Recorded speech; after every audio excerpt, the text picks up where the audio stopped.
Le gouvernement prévoit de rendre obligatoire l'enregistrement et le traitement numérique des transactions immobilières. Cette réforme vise à sécuriser le marché, lutter contre le chaos et renforcer les recettes fiscales. Mais l'ampleur du défi reste grande. L'administration devra surmonter des limites techniques et faire face aux résistances des réseaux d'intérêt.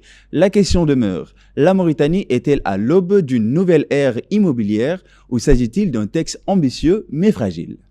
Avec nous, M. Chermel Ainin Abderrahman, directeur de la conservation foncière. Bonsoir. Bonsoir. Alors, concernant le projet de numérisation de l'immobilier, quelles seront les principales implications économiques et administratives de ce décret? Donc, le décret qui a été promulgué hier, le 2 septembre 2025, a pour objectif l'obligation du dépôt et du traitement de toutes les opérations foncières sur une échelle nationale. C'est-à-dire que les citoyens aujourd'hui, leurs demandes seront déposées en ligne. Le traitement qui se passe au niveau de l'administration centrale se faisra en ligne. Aussi que la connexion entre les ministères et les autres départements, ça sera numérique et sécurisé via des canaux de transfert de données qui est numérique. L'obligation vient pour compléter la première décision du ministère. Le département a pris une décision de numériser toutes les archives foncières, soit à Nouakchott, soit à l'intérieur de la ville, soit à l'intérieur du pays. Donc, on est dans l'étape suivante qui a pour objectif que toutes les transactions foncières, telles qu'elles sont, vente, hypothèque, main levée, un transfert de propriété d'un bien qui est à Nouakchott ou qui est à l'intérieur, soit à 100% numérisé et numérique, soit accessible, que les citoyens peuvent accéder numériquement et facilement et rapidement et d'une façon sécurisée à ces données de propriété pour vérifier un bien, pour vérifier un bien dans l'opération de l'achat, de la vente, de l'hypothèque, etc. Ceci a déjà été fait à Nouakchott, mais le décret a pour objectif qu'avant le 1er janvier 2027, tous les chefs de wilaya seront impliqués dans l'opération et au 1er janvier 2028, tous les muqata'a, toutes les communes seront équipés, Inch'Allah, par les ressources humaines qu'il faut pour commencer cette opération. Alors, la numérisation du secteur immobilier peut-elle marquer un vrai tournant dans la gouvernance nationale? Bien sûr, le secteur immobilier est un secteur très important pour le gouvernement. Ça, c'est un premier pas, ou plutôt un deuxième pas, pour sécuriser les secteurs. L'intérieur du pays, les villes, Nouakchott, tout ça ont une base de données qui est déjà sécurisée au niveau de l'administration centrale. Mais ce que le décret vise, c'est qu'on augmente les recettes qui vont venir une fois que les citoyens à l'intérieur vont posséder des documents de propriété qui sont sécurisés, qui sont numérisés et leurs transactions peuvent faire de façon numérique. Ça va faire une tournée importante dans les recettes, pour augmenter les recettes de l'État et aussi pour faciliter l'accès au terrain, l'accès pour les gens de l'intérieur et aussi qu'à Nouakchott. Bien sûr. L'administration a-t-elle les capacités techniques et humaines pour respecter les délais? Bien sûr.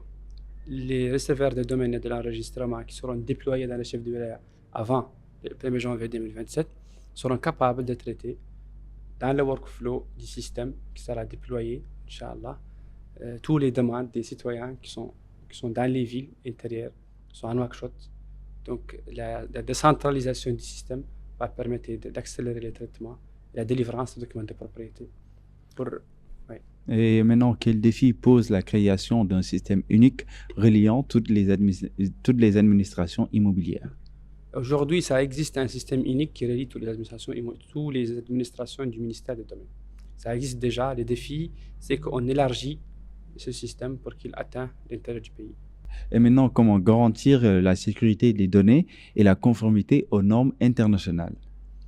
Le décret a obligé tous les parties prenantes qui seront impliquées dans le système et les systèmes qui vont se connecter entre eux, que l'interopérabilité, que le transfert de données et que les transactions qui se font dans le système doivent être soumis aux normes internationales, à une audit et aussi le ministère du numérique nous accompagnera dans cette mission. Et maintenant, quel impact attendre sur la fiscalité foncière et les recettes de l'État? Une fois que les documents de propriété seront généralisés, les transactions foncières seront numérisée et les citoyens peuvent accéder facilement à ces données, toutes les transactions qui se feront dans l'avenir, qui sont aujourd'hui non comptabilisées, seront comptabilisées et aussi les recettes de l'État vont augmenter d'une façon exponentielle. On Il- passera des 0,23% des recettes fiscales du pays. Aujourd'hui, les recettes fiscales de l'État liées aux fonciers sont d'un pourcentage de 0,23%. Mhm. On va essayer de passer à 1% du début janvier 2027. Alors, l'immobilier peut-il devenir un levier majeur pour l'économie nationale?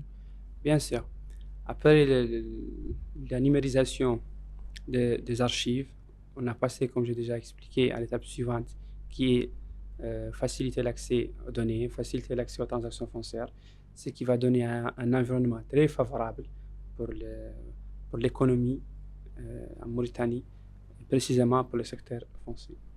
Le projet saura-t-il résister aux résistances des réseaux d'intérêt?